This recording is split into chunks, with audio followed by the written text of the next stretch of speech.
Yes, hello. Am I audible? Yes. Yes, ma'am. Okay. Let us start the lecture.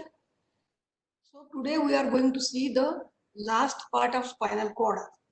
That is fifth part of spinal cord, which is related with blood supply and applied anatomy of spinal cord. First, we will see about the blood supply of spinal cord.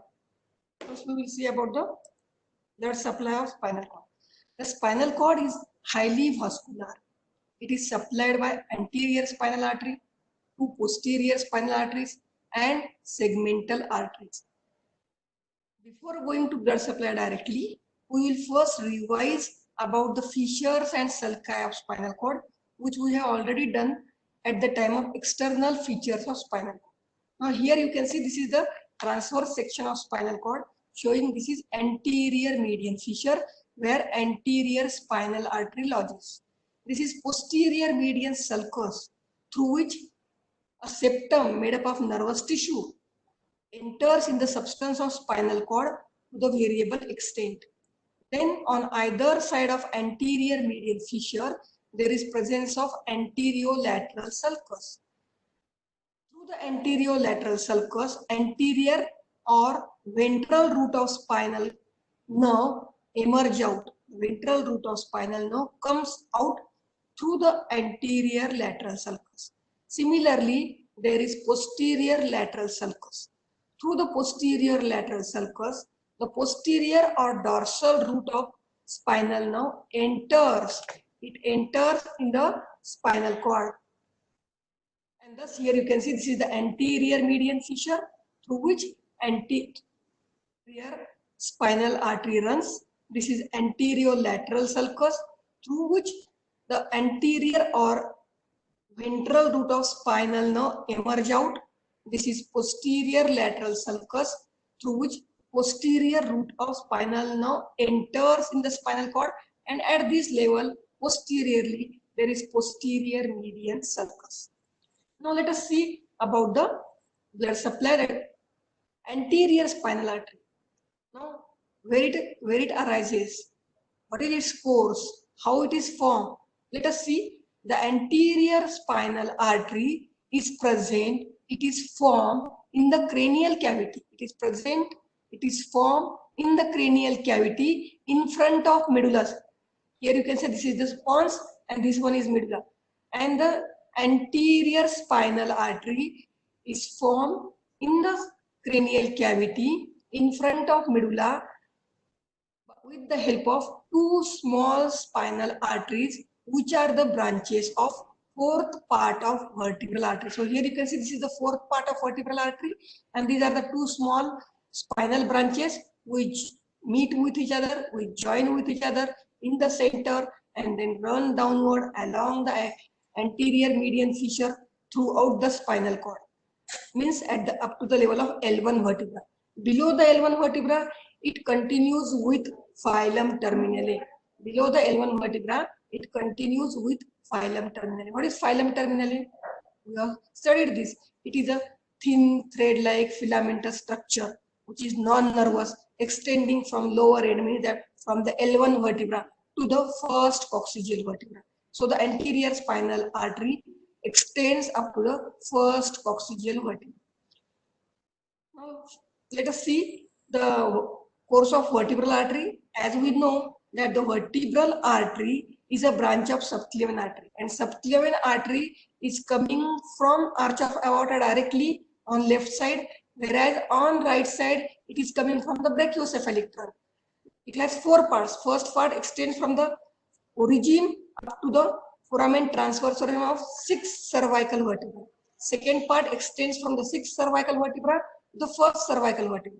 And the third part extends from the foramen transversorum of first cervical vertebra to the foramen magnum. And the fourth part extends from foramen magnum to the pontomedullary junction. Above pontomedullary junction, two vertebral arteries, they unite together and form a basilar artery which runs in basilar sulcus of pons. Now let us see the another artery, which is nothing but the posterior spinal artery.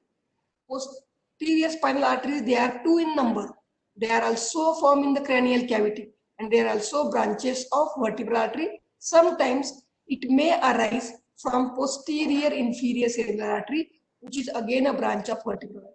So the posterior spinal arteries, they are two in number. They are arising from vertebral artery or posterior inferior cerebral artery, which is a branch of vertebral artery. Now the posterior spinal artery, they run along the posterolateral sulcus. There are two posterolateral sulcus on either side of posterior median sulcus. So the two posterior spinal arteries, they run along the posterolateral sulcus. But as we know that to the posterolateral sulcus, there is attachment of posterior root of spinal nerve. So these posterior spinal arteries gives two collateral, one on medial aspect, another on lateral aspect of the posterior spinal artery, and thus there are each artery gives two collateral, and thus there are four longitudinal arteries along the posterior part of spinal cord. And this posterior spinal artery supplies posterior 1/3 of the spinal cord, whereas anterior spinal artery supplies anterior 2/3 of spinal cord. Thus, you can see here the spinal cord is surrounded by 5 longitudinal arteries. So one artery anteriorly, that is anterior spinal artery, another 4 arteries, that means each posterior spinal artery gives 2 collateral arteries. Thus there are 4 longitudinal arteries and total 5 longitudinal arteries around the spinal cord. If you see the diameter of these spinal arteries, it is very small. So the blood flowing through these spinal arteries is not sufficient to provide nutrition to the entire spinal cord. And that's why it is reinforced. Both the anterior and posterior spinal arteries, they are reinforced by the segmental arteries. So here you can see anterior the segmental artery is reinforcing the anterior spinal artery. Similarly, posteriorly also, they are reinforced by the segmental arteries. So what are these segmental arteries? These segmental arteries, they are present outside the vertebral column.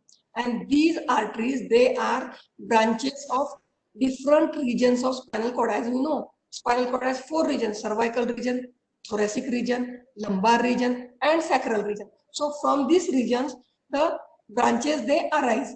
So the segmental arteries, they lie outside the spinal vertebral column, and these are branches of, for example, in the cervical region, they are branches of deep cervical artery and ascending cervical artery. In the thoracic region, they are coming from the posterior intercostal artery. In the lumbar region, they are coming from the lumbar artery, whereas in the sacral region, they are coming from the sacral arteries. Thus, these segmental arteries, they are present outside the vertebral column. They are coming from different regions of the spinal cord. Then how these segmental arteries enter in the vertebral column? These segmental arteries enter in the vertebral column through intervertebral foramen.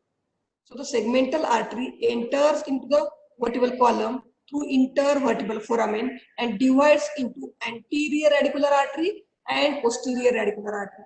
That means anterior and posterior radicular arteries, these are branches of segmental artery. Remember, radicular arteries, these are branches of segmental arteries. Radicular arteries run along the anterior and posterior nerve roots respectively.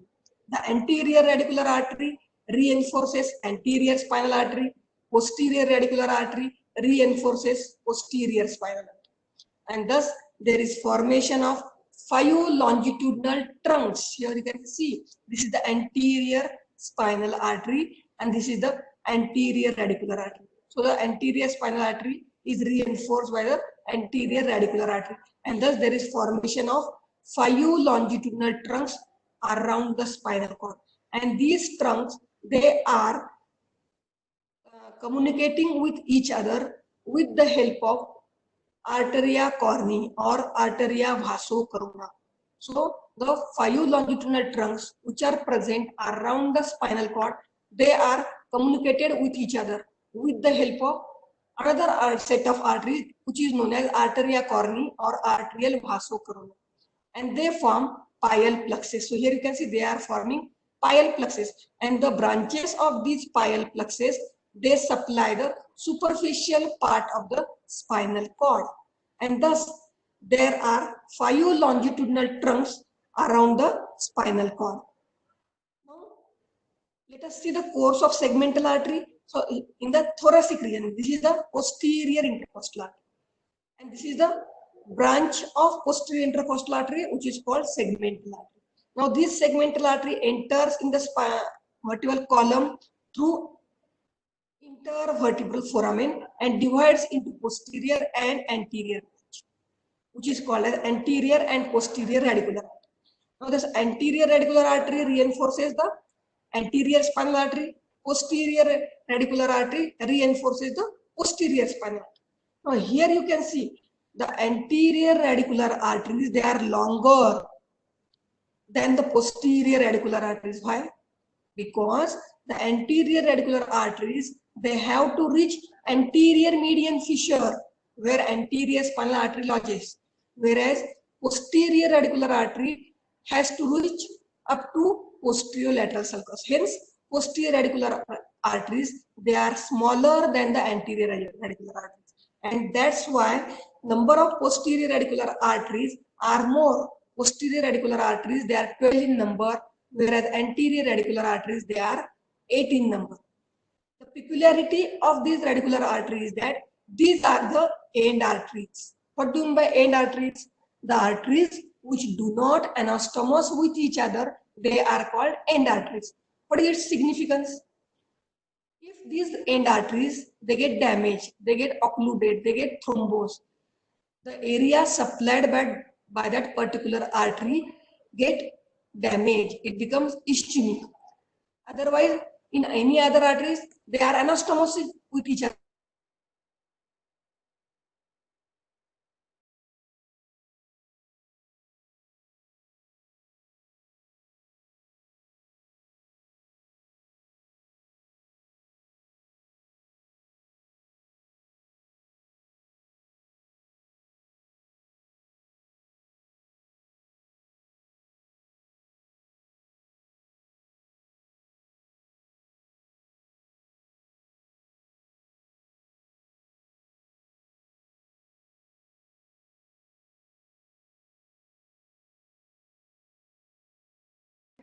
Courses the entire length of spinal cord and then runs along with phylum terminally. Posteriorly, there are 2 posterior spinal arteries, which are again branches of vertebral artery, or sometimes they are branches of posterior inferior cerebellar artery, and these arteries run along the posterior lateral sulcus. And as there is presence of posterior root of spinal nerve at posterior lateral sulcus, these arteries use 2 collateral branches, one medially, another laterally, and thus there are 4 longitudinal arteries posteriorly, 1 longitudinal artery anteriorly. As the diameter of these arteries is very small, it is not able to nourish the entire spinal cord. So these arteries, they are reinforced by the segmental arteries. Segmental arteries, they lie outside the vertebral column. They are coming from the different areas of the spinal cord. So this segmental artery enters the vertebral column through intervertebral foramen, then divides into anterior and posterior radicular arteries. Anterior radicular artery reinforces anterior spinal artery. Posterior radicular artery reinforces posterior spinal artery. These arteries, they are forming plexus called pial plexus. They are communicating with each other through the arteries known as vasocorona. So this is about the blood supply. But there is one more important artery which also supplies the spinal cord. Which is that artery? This artery is called as arteria radicularis magna. It is called as arteria radicularis magna or artery of Adamkins. This artery is very large bore artery. It is present on the, yes, any problem? It is present mainly on one side. It is unilaterally present mainly on the left side, and it arises either from the posterior intercostal artery or directly from the descending thoracic aorta. So the arteria radicularis magma or artery of Adamkis is a large artery coming directly from the descending thoracic aorta, or it may come from the posterior intercostal artery. The peculiarity of this artery is that it is unilateral, mainly on left side, and its site is not confirmed. It may arise between T9 to T12 vertebra. Now, if you see the entire course of spinal cord, then here you can see the anteriorly, the artery is supplied by anterior, the cord is supplied by anterior spinal artery, posteriorly by posterior spinal artery, and again they are the anterior and posterior spinal arteries, they are reinforced by the segmental artery through radicular arteries. Now, this picture is showing the area of spinal cord supplied by that particular artery. Anterior spinal artery supplies anterior two-thirds of the spinal cord, whereas posterior spinal artery supplies the posterior one-third of spinal cord. Now, there are certain areas, there are certain zones, there are certain spinal segments where anatomically there is less blood supply, and these are the zones which are normally more prone for ischemia. Which are these sites and why they are responsible? They are vulnerable for the ischemia. Anteriorly, at the level of T1 and L1, there is less blood supply. Why? Because the radicular arteries, which reinforces the spinal cord, they are present, they reinforces the spinal cord below T1 and below L1. Similarly, posteriorly, at the level of T1, T2, T3, there is less blood supply. So, these are the areas which are more vulnerable for ischemia whenever there is decrease in the blood flow in the spinal arteries. So, that is all about the blood supply of spinal artery and spinal cord. Let us see about the venous drainage of the spinal cord. How the venous blood is drained. There are 6 longitudinal veins that drains the spinal cord. So the spinal cord is drained by 6 longitudinal veins. 2 veins, they are present in the midline, 2 are present in the anterolateral sulcus, and 2 are present in the posterolateral sulcus. Let us discuss this. Here you can see these are the 2 venous channels which are present in the median plane.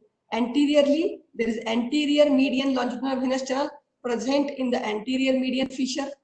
In the posterior median sulcus, there is posterior longitudinal venous channel. In the anterolateral sulcus, just posterior to the anterior division of spinal nerve, there is anterolateral longitudinal venous channels on either side. Similarly, along the posterolateral sulcus, there is presence of posterior longitudinal venous channel. Thus, there are 6 longitudinal venous channels, 3 anteriorly and 3 posteriorly, 6 longitudinal venous channels, which communicates with internal vertebral venous plexus and then drain into vena cava plexus, azygos plexus, or basilar venous plexus.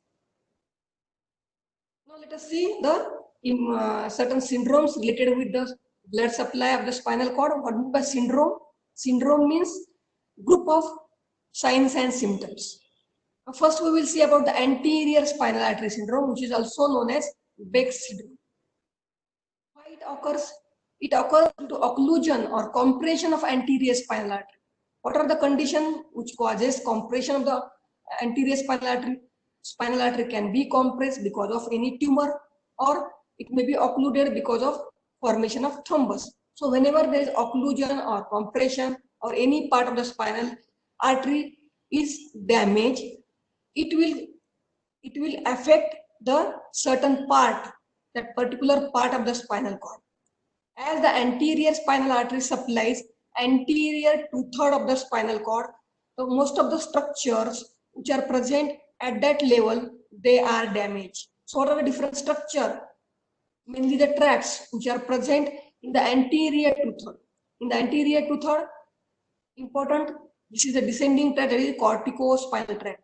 Lateral and anterior corticospinal tract. Then ascending tract, mainly the spinothalamic tract and some autonomic fibers. These are damaged. So what will happen if there is damage to the corticospinal tract? What is the function of corticospinal tract?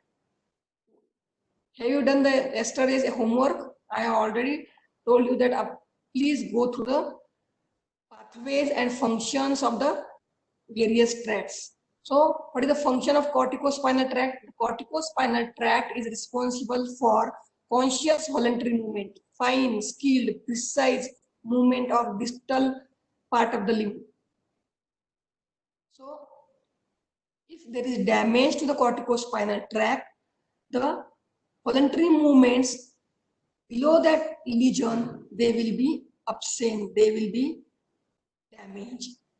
So if there is interruption of corticospinal tract, there is loss of voluntary movements below that level. Then what is the function of spinothalamic tract? Spinothalamic tract is responsible for pain and temperature sensation. It carries pain and temperature sensation from opposite half of the body. Here there is no question of opposite half because both the halves are damaged. So there is loss of pain and temperature sensation below the level of damage. Then if autonomic fibers, they are damaged, what will happen? If there is damage to the autonomic fiber, there will be hypotension, there will be sexual dysfunction, there will be bowel dysfunction and bladder dysfunction. So in anterior spinal artery syndrome, there is interruption of corticospinal tract, which will lead to complete motor paralysis below the level of lesion. As there is interruption of spinothalamic tract also, there is loss of pain and temperature below the level of lesion, and also there is autonomic dysfunction. But the posterior column tracts, they are intact. So the function of tracts which are present in the posterior column, which tracts are present in the posterior column? Tract of Gall and tract of Burdock. What is the function of these tracts? They are mainly responsible for fine touch and conscious proprioception. So fine touch and conscious proprioception is intact. So how will you diagnose whether it is an anterior spinal artery syndrome or not? The diagnosis is done with the help of MRI, and treatment of this condition is we have to treat the primary cause. If there is a tumor which is compressing the anterior spinal artery, we have to remove that tumor. If there is any thrombus in the spinal artery, we have to dislodge that thrombus. Now let us come to the posterior spinal artery syndrome. It is very rare because the posterior spinal arteries, they are 2 in number. Again, they are giving collateral arteries. So it is very rare, and if it occurs, what will happen? Posterior spinal artery supplies posterior column, posterior 1/3 of the spinal cord. And in the posterior 1/3 of spinal cord, there is dorsal column system, dorsal column tracts, tract of Gall and tract of Burdock, fasciculus gracilis and fasciculus cuneatus. And the function of these dorsal tracts is that they are mainly concerned with proprioception. What is proprioception? Sense of vibration, sense of position, joint movement, 2-point discrimination, stereognosis. All these are concerned with the proprioception. All the sensations which are recent or advanced sensation, they are carried by the dorsal root. So that we have already discussed. So if there is damage to the posterior spinal artery, there will be loss of proprioception, there will be loss of vibration, loss of 2-point discrimination below the level of lesion. Now let us see the applied anatomy. Actually, we have discussed most of the applied part of the spinal cord along the particular part of the spinal cord. But there are certain diseases, there are certain syndromes that you must know, which are related with the spinal cord. The first disease, first syndrome is syringomyelia. What is this syringomyelia? Syring means cavity, mylia means spinal cord. Cavity in the spinal cord is called syringomyelia. So in the syringomyelia, there is development of cavity or cavities in the central canal or around the central part of the spinal cord. Why it occurs? It may be congenital or it may be acquired. In congenital, there are certain again syndrome that is known as Arnaud-Chiari syndrome, which is related with the pathology in the posterior canine fossa, or acquired causes like myelitis, means infection, inflammation of certain tissue of the spinal cord. These are the causes which are responsible for syringomyelia. And what will happen if there is syringomyelia? Generally, syringomyelia occurs in the cervical region. It occurs in the cervical region and there is formation of cavity. As there is central canal, this central canal becomes enlarged. So there is formation of cavity in the central part of the spinal cord. So what will happen? What are the different structures which are present around the central part of the spinal cord? Let us see. Now this is the transverse section of the spinal cord, and here this is the site of central canal. Now in the syringomyelia, the central canal is enlarged. Normally this cavity enlarges anteriorly. So what is here at this level? Here there is anterior white commissure. What happens through anterior white commissure? Through anterior white commissure, the fibers of spinothalamic tract, they cross to the opposite side. We know that spinothalamic tract is responsible for pain and temperature sensation. So, and it carries pain and temperature sensation from opposite half of the body. Now let us see, this is the cell body of first order neuron. Central processes, they are entering in the ventral gray column and they terminate in the nucleus, which is responsible for pain and temperature. Which nucleus it is? It is nucleus of, yes? Dorsal nucleus, Clark's column. No, Clark's column, no. It is posterior cerebellar nucleus. Yes. Okay. Then there is formation of second order neuron, and these second order neuron, they cross to the opposite side. They cross to the opposite side. Now here there is an anterior white commissure. Similarly, on the right side also, the fibers, they are coming, again they are crossing. So these decussating fibers, these crossing fibers, they are damaged. So what will happen? If these both the fibers coming from right and left side, they are damaged. So further pain and temperature will not go. And this particular type of loss of pain and temperature occurs. So this particular type of area is affected. So as the lesion is common in the cervical part, so there is loss of pain and temperature sensation in the upper extremity, upper part of the body. Actually, the manifestations will depend upon the size and site of the lesion. It may, in case of females, we can generally see that these females, they will have lot of burn injuries over their hands because they are not aware of that burn because they have lost pain and temperature sensation. So if the lady is coming to your OPD and she has lot of pain, burns, and she is not aware of the pain and temperature, then the spot diagnosis should be syringomyelia. So in syringomyelia, if you see in the syringomyelia, the fibers which are going to the dorsal column, they are not affected. The fibers, they are going to the dorsal column, they are not affected because the dorsal column fibers, they pass through the fasciculus gracilis and fasciculus cuneatus and they run up to the medulla where they cross. So these fibers, they are not affected. So there is sense of proprioception is preserved. Sense of proprioception is preserved, whereas there is loss of pain and temperature sensation below the level of lesion. And this condition is called dissociative sensory loss. Means the patient has loss of pain and temperature sensation, but the patient will have knowledge or sense of proprioception. Means 2-point discrimination, sense of vibration, then stereognosis, all these sensations, they are preserved. And again, the manifestations, they depends on the site and size of lesion. Now let us see the another syndrome that is known as Brown square syndrome. Now there may be a short note on Brown square syndrome. What is this Brown square syndrome? In Brown square syndrome, there is hemisection of spinal cord. Half of the spinal cord is cut. What are the cases? What are the condition in which the half spinal cord has gone? There may be bullet injury, there may be stab injury, there may be knife injury, or there may be compression of the spinal cord by any tumor. So what will happen if there is half part of the spinal cord is damaged?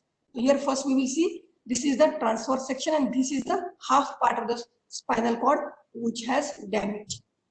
So what will happen? Half part is damaged. So what are the various tracts which are present in this part?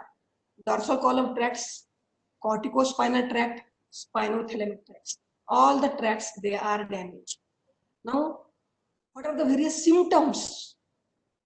And for that purpose, you should know about the entire pathway of each tract. Now, let us see here.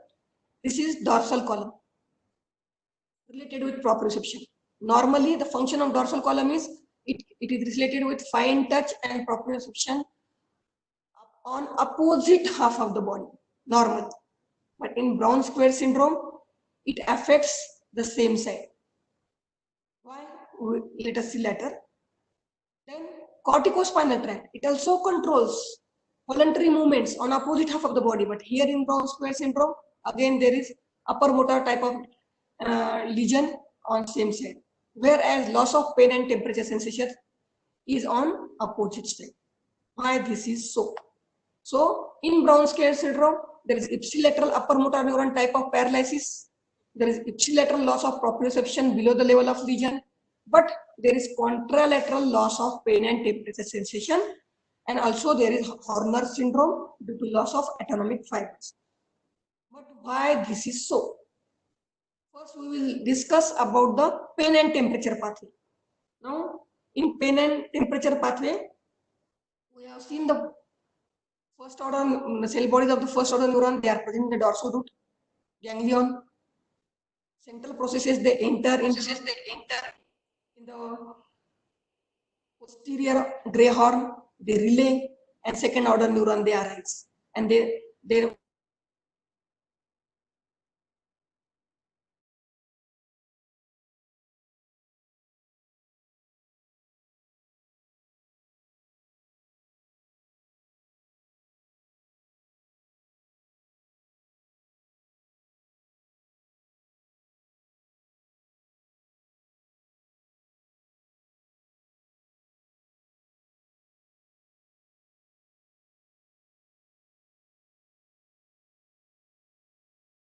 now the fibers from the right side are going the left side and then they go up. Whereas fibers on left side, they are going to the right side and they go up. But here there is damage, so they will not go up. So there is loss of pain and temperature sensation on opposite side. Clear? Now what about dorsal column sensation? Dorsal column sensation of proprioception. Now for that, again you should know the pathway of dorsal column. So again the first order cell bodies of the first order neuron in the dorsal root. Central processes, they are not going in the gray matter of the spinal cord. They are going to the fasciculus gracilis and fasciculus cuneatus, and then they are running up to the medulla. In the medulla, they are going in the nucleus gracilis, nucleus cuneatus, and where they relay and second order neuron starts, which cross to the opposite side, they form internal arcuate fibers which run upward as a medial lemniscus. That we know. Now here, dorsal column also carry proprioceptive sensation from the opposite half. But in Brown square syndrome, there is loss on same side.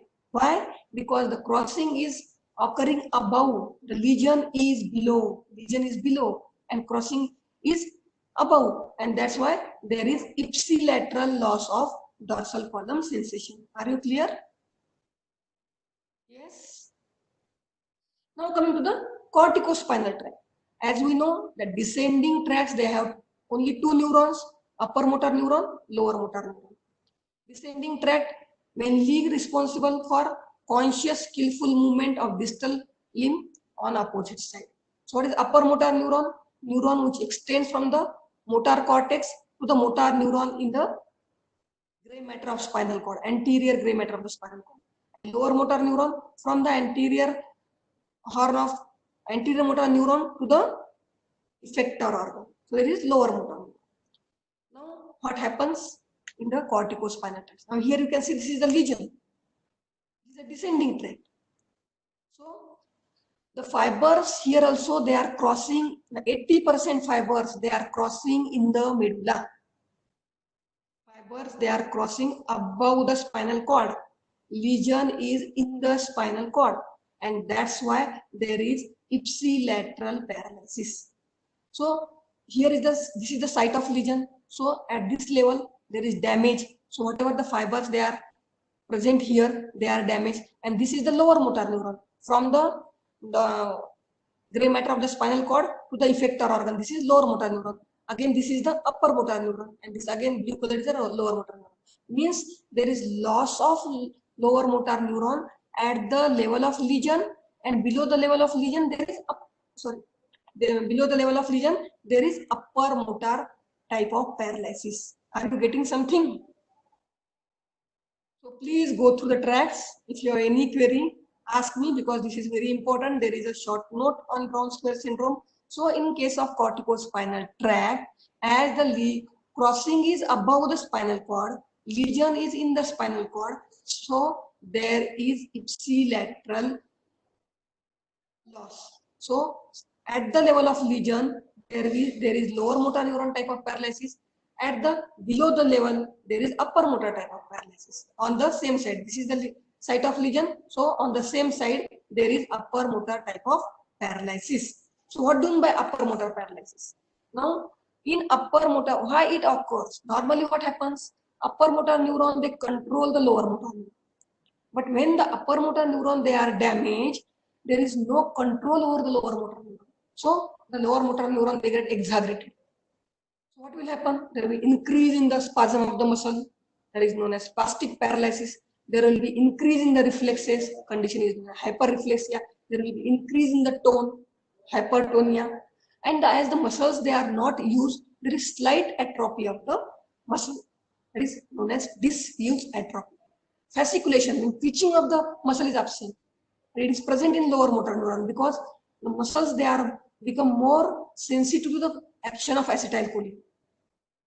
Whereas these superficial reflexes, they are lost.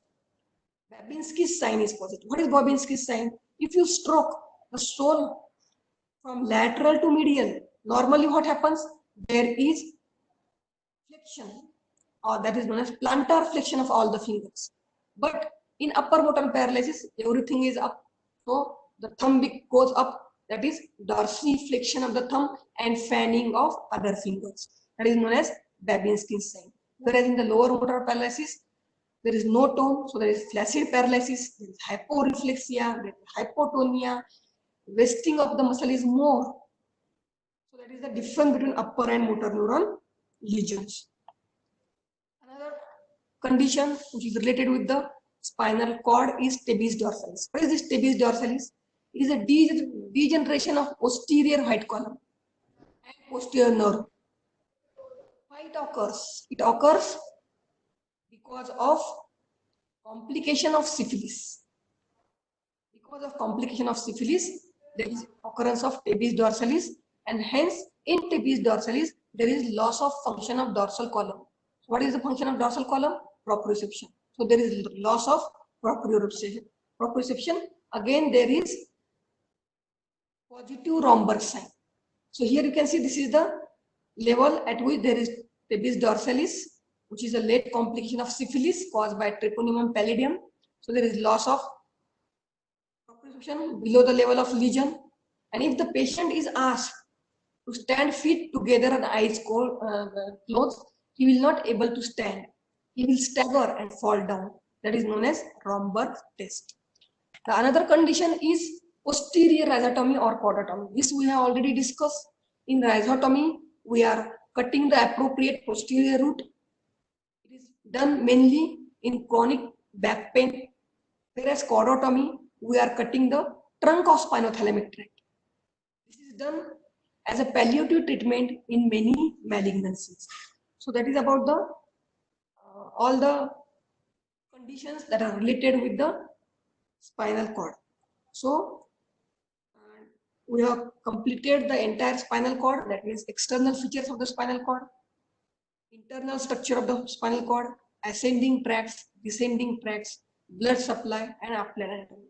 Generally, there is a long question on spinal cord about its external feature, and we have to, they may ask you about any one tract, which may be ascending or descending. If ascending tract, generally spinothalamic tract is asked, and if it is descending, then corticospinal tract is asked.